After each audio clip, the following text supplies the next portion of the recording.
Hey everybody, it's Master Gallengeist here, bringing you my review for the season premiere of Into the Badlands, Tiger Pushes Mountain. And I really like this show because it's really hard to find a good Kung Fu TV series in the vein of like good Kung Fu movies. And I really like what this show has been doing from the first season. And I really liked how this set up the new season. So we get into it. And we're kind of seeing where everybody's at from the fallout of the previous season. We see that Sonny the Clipper is captured and being like led off to these mines to be used to just dig up crap all day. And it seems to be kind of like old world stuff, kind of like from the pre-apocalypse, whatever had happened to get the world the way it is, and just getting like what would be considered junk to us, but like probably artifacts and probably really kind of valuable material to someone else. So that's kind of where we see him kind of like in the beginning of the episode.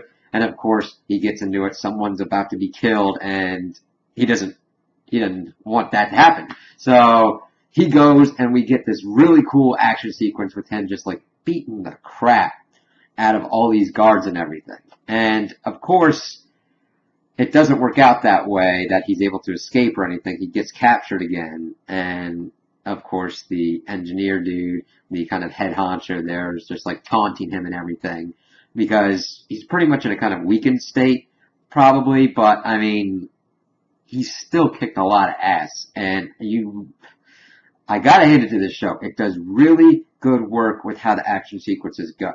Because in this, you can tell movement from one place to another, and that's kind of, I hate the kind of shaky cam where you don't know what's going on. Here it's really smooth flowing kind of stuff. You can tell how Sonny takes out a dude, where he takes him out, and it's just really well done.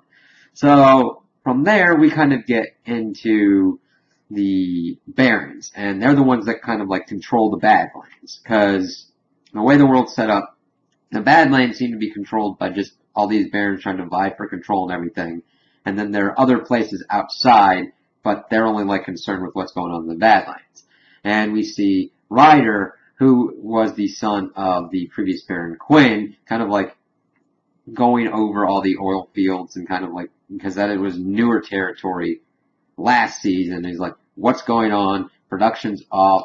And his kind of like head dude there's like, well, the cogs, the people who are responsible for doing this stuff with the oil and getting production and everything, have been like running away and going pretty much to the widow, who she was a key pivotal figure in last season because she pretty much started like wars between the barons, and she's kind of set up as a villain, but not really, because it's pretty well done in this show in that everybody kind of does something bad, so you can't say one person's completely good and one person's completely evil. She's fighting to have better rights for people, mainly like women and prostitutes and all that, and she's doing that by doing extensive and excessive killing.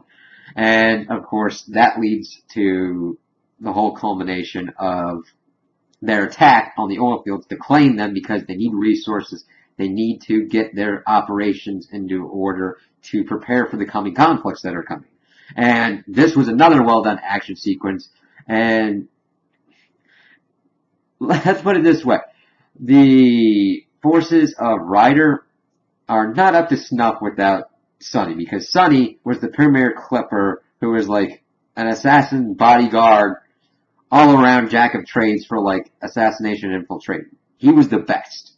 And without him, the Clipper force for Ryder is completely and utterly decimated, pretty much, by the Widow and her all-female group, who just come in and start kicking ass and everything. And it just goes to show how well they can choreograph, and also the kind of inventive ways that they do stuff with the killing, because the Widow just is a master swordsman, and just like doing all these cool kind of moves and everything, and at one point kills someone with her stiletto heel, and it's just like, damn! And just seeing the like acrobatic action that she can do going after Ryder's wife, who doesn't have the kind of skills that we've been seeing so far, but neither does Ryder. So if it ever gets into a kind of conflict, Ryder's going to need somebody else to kind of like run interference so he gets away because the widow would kill him. So she pretty much gets Jade and says, all right, here's the message. I own these oil fields now. Screw off. And then kind of disappears with her people. And then that kind of leads to us seeing her talking with the people that they've freed because there were sex workers there that the Clippers would use, and saying that they're free and they can stay if they want or they can leave if they want. Same done with the Clippers because they're like, screw, you're going to kill us or like keep us here, right? She's like, no. And then they choose to leave. And before that, we had seen that she was having this touching moment with her daughter, Tilda, who was kind of the head of the task force that is under the widow, and saying that she's proud and happy, and if anything would happen to her, that it would be a tragedy. And then, of course, since Tilda knows all about the sex workers and everything, we get this cool scene because at first I thought the widow had ordered them to do that. But she's like, nope, I know what you did to those women, and then they proceed to just slaughter them. And it's like, you kind of have to watch out for that politically, because it's like, okay, you say you're going to give freedom to people, but then you can't even control your own subordinates for this rule of law. But granted, these guys were doing bad things, so it's pretty interesting concepts and everything that they're doing with it, bathed in like kung fu awesomeness of blood. So that's kind of where we leave them at the moment, with the widow kind of getting out her final plans and kind of like figuring out what to do next to kind of achieve her goals, and seeing where the rest of her forces kind of line up with those goals. Because it seems like the widow has certain ideas, and she's instilled these ideas into her forces, and they might act upon these ideas in ways that she would not condone or think that they would be able to do. So that'll be an interesting source of conflict, and see where that is actually going to be going. We also get to see MK, who is a kind of in the vein of a chosen one, but we find out that there are other people at the end of last season that have the same powers that he has, which is if he's cut or injured in a certain way that like his skin is broken, he has this power that takes over him and he gets superhuman kung fu abilities. But, of course, we've learned that at the expense that if he keeps using this power, it hastens his death. So he's with these monks and everything to kind of figure out what to do with these powers and to kind of train himself. And we see him going through these training like montages with Ava, who is like his abbot, as she's saying, and like he wants to know more about what's going on outside because he wants to save Sunny and Sunny's wife and kid.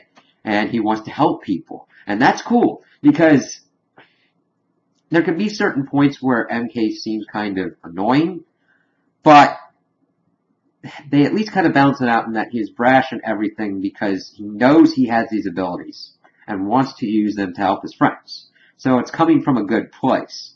And they're kind of balancing him out more. He knows he's got these powers and that he needs to learn how to control them, but he also knows that he's got to help his friends. Kind of a Luke Skywalker kind of scenario, Empire Strikes Back. So he's like, alright, I want to meet the Master, let me meet the Master and all that. And we get a little bit more background about the other people who's kind of like training with him, especially this one candidate who's talking about how his clan had pretty much raised him up to be a god because of his powers and how he used them to defeat enemies and all that. He got all these perks and everything, and he's like, aren't you worried about dying earlier because of it? He's like, no, these people are going to kill me. I mean, what's the point? Use it if you got it. It's like, okay, that's an interesting way to look at these powers. So MK sneaks off to meet with the Master, and we see all kinds of different stuff like origami and, of course, this compass with this symbol that we are familiar with from the last season, which is this supposed like free city that Sunny and MK and Sunny's girlfriend, wife, and child were going to go to. And, of course, the Master talks about that, and MK's like talking about being impatient, wanting to help his friends. And she's like, I've had extra rice waiting for you. He's like, dang it. And it's like the Master knows what's going on. And, of course, she's like, okay, you can go if you don't use your powers in response to this bird. And she flicks it at him at a high rate of speed, and it cuts him, and, of course, he punches at her, and she's able to hold the punch and then use like pressure points to stop his power and kind of bring him out of that power mode. And it's like, holy crap. He's like, just take some time. We'll see what goes on. Then, of course, he leaves kind of pissed off. And then we see that she has certain abilities, but we don't know if they're completely on par with MK's abilities, because we see that there's this compound fracture with this bone sticking out of the skin. And it's like, oh God, which was really effective budget-wise because it didn't look fake at all. She put it back in and then healed it. So she's got, we don't know if it's the same abilities because it seems like MK has more brute strength, but she has at least control of like her energies to be able to heal herself and take that kind of punishment. So I'm really excited to see what's going on with her on that.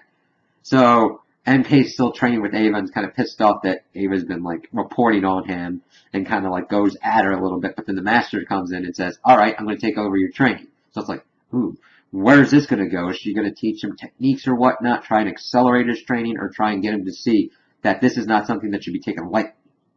So that's pretty cool, and that's kind of where we're left off with the three kind of main stories.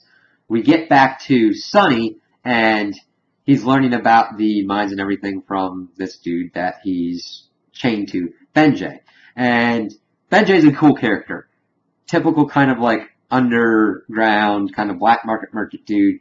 He had a deal that he got double crossed, and he got sent here. We got to dig up 40 pounds of crap. We don't meet our quota. We go in and we fight these people. If you survive, you're free. And, of course, that kind of gets the wheels in Sunny's head turning. So, he's going to engineer this scenario where he fights, and he gets Benjay to get him a map and all that. And Benjay at this point has also figured out that Sunny is an ex-Clipper. And it's like, okay, we'll see where this goes. And he gets in the map, he's like, I'm not taking you with me. And of course, this sets Benji into motion to be like, alright, I'll figure out my own way kind of thing. Takes this ring from this woman and goes to the engineer and they're like, okay, you get 24-hour free. And then he's like, well, I know some information that'll be helpful to you. Tells him about Sunny being a Clipper and all that. And then that gets into the effect like, oh, so you didn't meet your quota. And you're this, what is it, Clipper? Alright, so we'll see how this goes. And of course, Sunny's pissed off. And it's like, oh God, how's he gonna get out of this one? Is Benjay gonna help him or whatnot? How's that gonna be going? Because he doesn't seem to be that kind of a bad guy, but he knows that he's in a pretty bad situation and has to use whatever he can to leverage his way out of this. So Sunny's being carried off to presumably be into fighting the kind of big-ass dude that we saw, taking out people who didn't fulfill their quota, and that'll hopefully be a pretty cool fight sequence. Next week, I hope it's next week, and then going further, because this is a pretty interesting place for Sunny for his fall from grace, being kind of sold into slavery, but I'm kind of interested to see him getting back into the Badlands and kind of having a different kind of scenario, because he'd be a different player on the board who just wants his wife, just wants Vale and his child. And that could really throw some problems for people. So, and I always like seeing Sunny doing his fight sequence because he does amazing fight sequences. So we end and we see that Vale is giving birth to their child, and the person who has given, like, helped her through this is none other than Quinn, the former Baron that Sunny was under, who he had supposedly killed at the end of last season. So it'll be interesting to see how he survived, what entailed his survival, and what implications that's going to come into, because he was betrayed by the widow, betrayed by his son, and everybody else involved. Will he team up with Sunny since Sunny tried to kill him or whatnot? What is he going to try and do? What are his goals? And what does that mean for Vale and Sunny's child? What's he going to do? That's the cool stuff. And it's going to just lead to cool fight sequences. And I'm just excited to see where this goes. So, those are my opinions on the episode. Tell me what you guys think in the comments below. If you liked it, if you didn't like it, if you agree with me, if you disagree with me. Also, like and subscribe, and I hope you have a good day.